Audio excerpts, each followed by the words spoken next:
Osmania university police station పరిధిలో దారుణం జరిగింది. హరికృష్ణ ట్రావెల్స్ బస్సులో ప్రయాణికురాలపై డ్రైవర్ అత్యాచారానికి పాల్పడ్డాడు. కదులుతున్న బస్సులోనే మహిళ నోట్లో గుడ్డలు కుక్కి మరీ దారుణానికి ఒడిగట్టాడు. ఈ ఘటన ఇవాళ తెల్లవారుజామున జరిగింది. మహిళ అరుపులు విన్న తోటి ప్రయాణికులు డయల్ 100కు కాల్ చేసి సమాచారం ఇచ్చారు. దీంతో ఓయూపీఎస్ పరిధిలో బస్సును ఆపి డ్రైవర్ను అదుపులోకి తీసుకున్నారు. అనంతరం వైద్య పరీక్షల నిమిత్తం బాధితురాలిని ఆసుపత్రికి తరలించారు.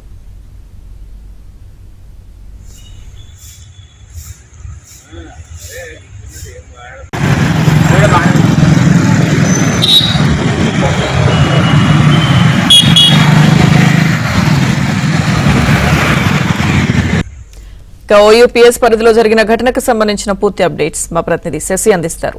శశి, ప్రస్తుతం బాధితురాలను వైద్య పరీక్షల నిమిత్తం ఆసుపత్రికి తరలించారు. అలాగే అత్యాచారం చేసినటువంటి హరికృష్ణ ట్రావెల్స్ సంబంధించిన బస్సును ప్రస్తుతం ఓయూ పోలీస్ స్టేషన్ కు తరలించారు. అయితే ఈ బస్సుకు సంబంధించినటువంటి ఇద్దరు డ్రైవర్లను ఓయూ పోలీసులు అదుపులోకి తీసుకున్నారు. ఇద్దరు బస్సు డ్రైవర్లు సిద్ధయ్య, కృష్ణయ్య ఇద్దరిని కూడా అదుపులోకి తీసుకున్నారు.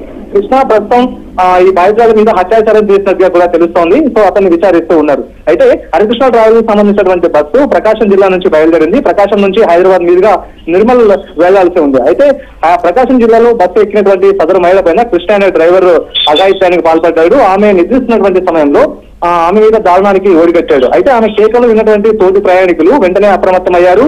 ఆ తర్వాత డయల్ 100కు ఫోన్ చేశారు. అయితే బస్సు ఓయూపీఎస్ పరిధిలో వెళ్తూ ఉండడంతో డయల్ 100 కాల్ అందుకున్నటువంటి ఓయూ పోలీసులు వెంటనే బస్సు ఉన్నటువంటి ప్రాంతానికి చేరుకున్నారు. అనంతరం డ్రైవర్ ఇద్దరిని కూడా అదుపులోకి తీసుకున్నారు. ఇద్దరిని పోలీస్ స్టేషన్ తరలించారు. అలాగే బస్సును కూడా పోలీస్ స్టేషన్ కి తరలించారు. ప్రధానంగా ఇక ఆమెను బాధితులు ఎవరైతే ఉన్నారో బాధితులను ప్రస్తుతం ఆసుపత్రికి తరలించారు. ఆమెను వైద్య పరీక్షల కోసం ఆసుపత్రికి తరలించినట్టు కూడా తెలుస్తోంది.